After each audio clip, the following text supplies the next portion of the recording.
नमस्कार दोस्तों। आज हम बात करेंगे अध्याय 6 अपने शब्दों को पथ प्रदर्शक बनाएं। ये किताब है जेफ केलर की लिखी हुई, जिसका नाम है एटीट्यूड इज एवरीथिंग। तो दोस्तों, अध्याय 6 में आगे बढ़ने से पहले मैं आपको कुछ पूछना चाहता हूं। दोस्तों, इस अध्याय में प्रमुखता बात की है आपकी सोच और आपके शब्दों के बारे में।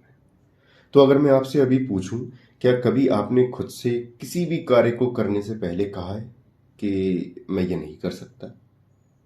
या किसी आपने अपनी स्टूडेंट लाइफ में, अभी अगर आप हों या पहले रहे हों, तो गणित का एग्जाम्पल लेते हैं। गणित को करने से पहले क्या आपने खुद से कहा है कि मैं ये नहीं कर सकता? तो दोस्तों, अगर आपने ऐसा खुद से कहा है, तो जहां तक मुझे लगता है तो आपने बिल्कुल वो चीज नहीं कर पाई होगी। क्यों? क्योंकि आपकी सोच, आपके शब्दों का, जैसा आप खुद को बोलते हैं, उसका सीधा जो ताल्लुक है वो आपके एक्शन से होता है। दोस्तों, यहाँ पर एक श्रृंखला बताई गई है, वो मैं आपको श्रृंखला बताता हूँ कि सबसे पहले आपकी सोच काम करती है। सोच के बाद फिर वो शब्दों में ढलती है। शब्दों में ढलने के बाद में फिर आप उसी चीज पर विश्वास करने लगते हैं। उसके बाद में जो आपका विश्वास है वही आपके एक्शंस में आने लगता है। और उसके बाद में जो आप करते हैं, जो आपके एक्शंस हैं, उसके अनुसार आपके परिणाम आते हैं। जैसे मान लीजिए मैंने आपको कोई कार्य सौंपा। उस कार्य को आपने सबसे पहले सोचा मैं ये नहीं कर सकता। आपके शब्द क्या है? सोचने के बाद में मैं ये नहीं कर सकता। उसके बाद में आप ये विश्वास करने लगेंगे मैं ये कार्य नहीं कर सकता। उसके बाद में फिर वो आपके एक्शंस में दिखने लगेगा, क्योंकि जब आपका रुझान ही नहीं होगा, जब आप सोच के ही बैठ गए हैं कि मैं ये नहीं कर सकता, तो फिर वो आपके एक्शन में दिखेगा और आप उसको नहीं कर पाएंगे। और परिणाम स्वरूप क्या बात आएगी? परिणाम स्वरूप बात आएगी कि आप वो काम करने में वास्तव में अक्षम होते हैं।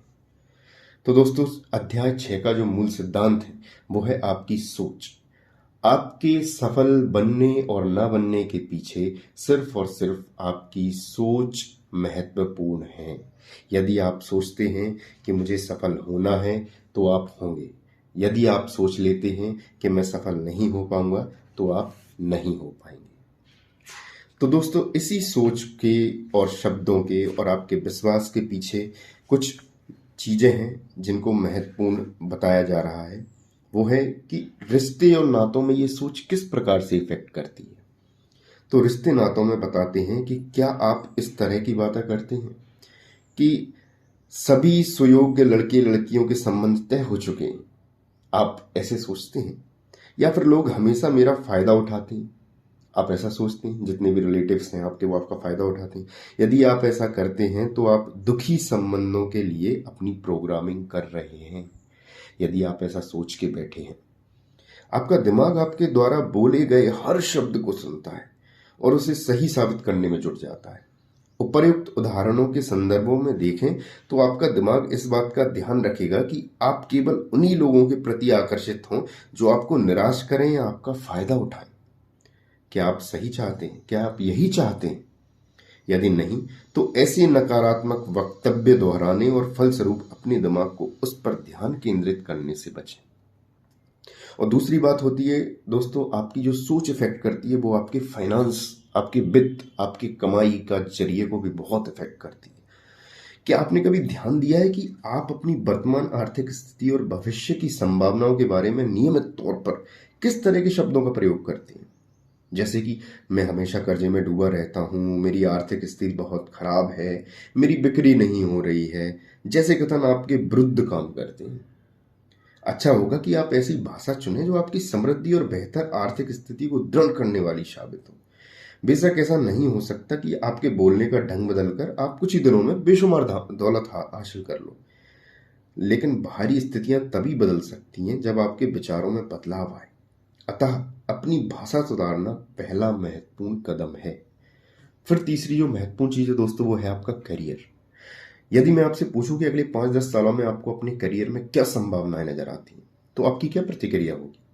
ईमानदारी से बताएं, क्या आप यह कहेंगे कि अभी जो स्थिति है 5-10 सालों बाद भी संभवतः वही स्थिति रहेगी?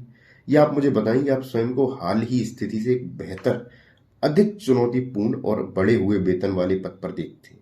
यदि आपका जवाब हो मैं नहीं जानता कि मैं 5-10 साल बाद अपने करियर में कहाँ हूँगा, तो इस बात के आसार है कि आपकी स्थिति में कोई ज़्यादा फर्क नहीं आएगा। क्यों?